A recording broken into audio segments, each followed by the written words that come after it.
Why do you all think heritage buildings are important? For me, because they are the backdrop to our lives. They reflect our stories, our memories, our pain and joy. So I'm sure most of you might have memories around those buildings as I do. This very ability of ours to remember certain places throughout those events are called spatial memory.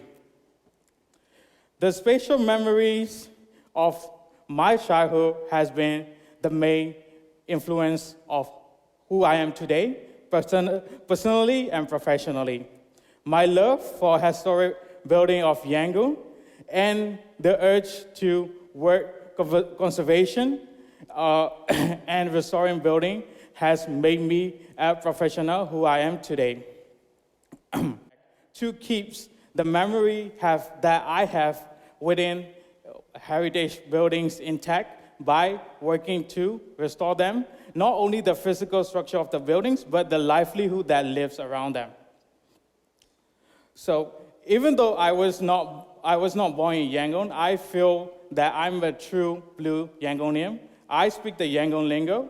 I enjoy afternoon tea at some tea shop at the Pennsylvania area while looking through the old used book on 37th Street.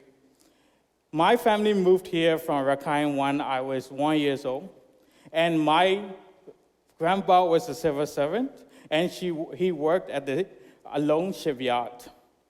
And my very fond memories of Yangon heritage buildings were through the drive from our house to Alone shipyard, experiencing Yangon's architectural treasure like Port Authority building, Myanmar Airlines building, post office, and many other residential buildings surrounding them.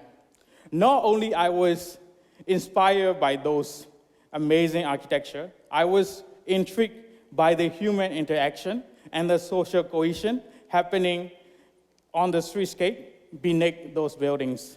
I still remember my first mohinka at the street vendors at the portico of a heritage building that is sadly now has been demolished.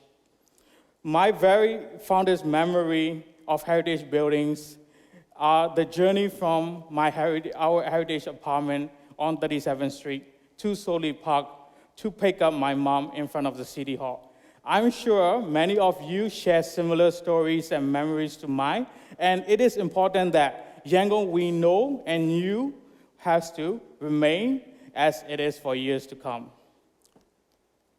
And one of historian friend of mine told me that even though the British build the buildings, we Burmese make them our own, utilizing every square inch of the building, using the roof terrace as where to hang our clothes, and using the narrow staircase to open up barber shop or print shop.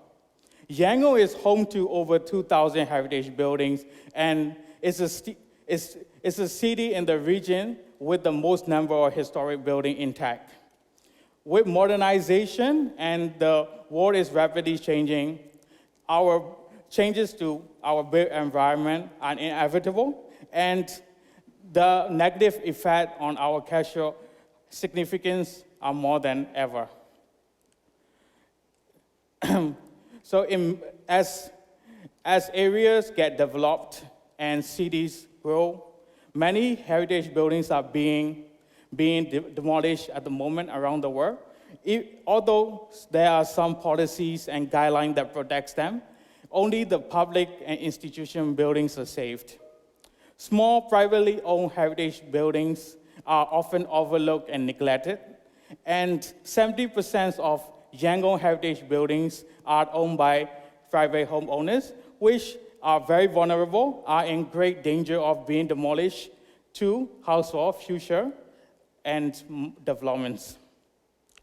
So when I got offered a job at Doing, I was quite happy because Doing's vision to support those families and heritage owners were the same with mine and my love for Yangon and its heritage buildings.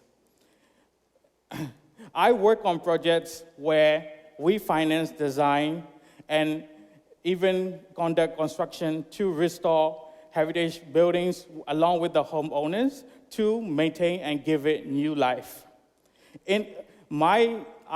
I aim to be not just a heritage specialist, but a champion of heritage conservation and restoration in Myanmar to help homeowners to maintain and restore their building in the right way and then rejuvenate the way of life. My main approach to tackling those restoration projects is not only to save physical structure of a building, but to retain and rejuvenate the way of life and the memories that they have within. According to my experience, there are many challenges that heritage homeowner faces. Mainly, they don't know the value of the properties they are in. They often think that these buildings are run down and it's not likely to be restored. And second, most importantly, they don't have the financial means to restore them, which is the big gap that they faces. Even if they have the means to restore it, there is lack of restoration specialists or conservation architects to make that happen. And they are not aware of that there's a current niche market where after restoration, their properties can be rented out at a higher rate.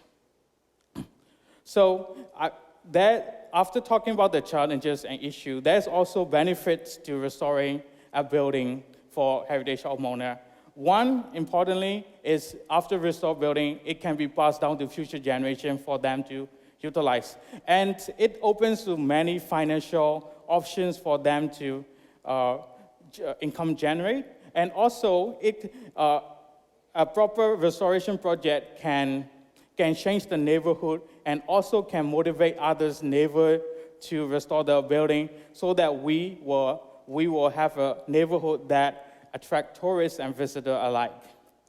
And when we approach a restoration project, and it is important that right methods of restoration and conservation techniques are applied to achieve the best result. To do that, to achieve the best result, it is very important that we need to do thorough architecture and structural assessment of the building, and also understand the history of building by interviewing the homeowners and neighbors. So when the perfect restoration project is something that provides a livable and space for its co-inhabitants, also serve the important street values in that neighborhood. It is important that history of its properties and houses are retained as well as physical structure of the building. So today I urge the people that are here today to encourage the heritage homeowners, if they know any, to value their building and restore it and make it to good use. The very theme of today's event is Seed of Change, and it emphasizes on every individual, every little action can ignite change.